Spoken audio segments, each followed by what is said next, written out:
the unions tried to combat it, but they couldn't even come close. The concentration of capital was so enormous that it wasn't even a battle. This picked up again in the 1970s. There was another upsurge of foundations trying to take over the educational institutions, so, Olin professorships of free enterprise and glossy right-wing student magazines, very well-funded all over the place, and so on and so forth. It's had an effect. The effect has been to pretty much demolish civil society, to turn people into what is the ideal. The ideal is very clear. The ideal is a completely fragmented, atomized society where everyone's totally alone, doing nothing but trying to pursue created wants, and the wants are created. It's known that they're created. Nobody wants those things. You create wants. People are stuck with their television set or their interactive, whatever it is, and they're glued to this thing, and they're told what they want, and they have to want it. They don't have any connection with anyone else. You don't see anybody else. You don't deal with anyone else. You're an atom of consumption. And you go to work at lower and lower wages for more and more hours and less benefits and security in a flexible labor market.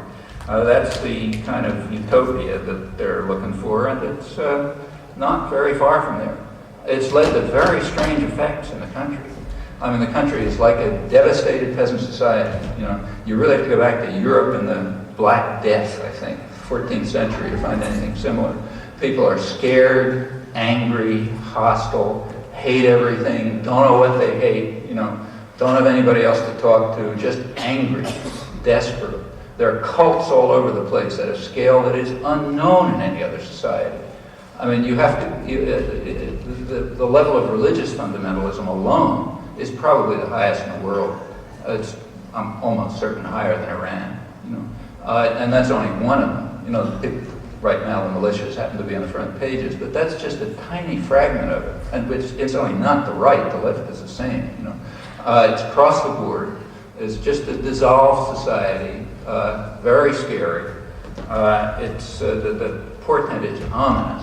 It's the kind of a situation, and it's a kind of a situation which is indeed reminiscent of Germany in the late 30s in a lot of ways, or Iran in the late 70s. Very frightening, and it's much more frightening when it happens here. At the same time, it's a kind of an organizer's dream. People, if you look at people's attitudes, they remain social democratic.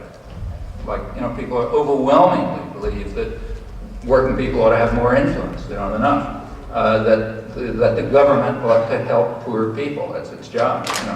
That people are overwhelmingly opposed to things like budget balancing, if, for example, it's going to cut down educational or health expenditure. And so on across the board. As I say, it doesn't matter because it's irrelevant to policy, they do what they like. But it's a situation in which the opportunities for organizing and rebuilding a democratic culture are very, very high. And it can be done, but it's certainly not going to happen by itself. It's going to have to take the same kind of energy and activism that it's taken to lift us out of feudalism and slavery and every other horror in the past.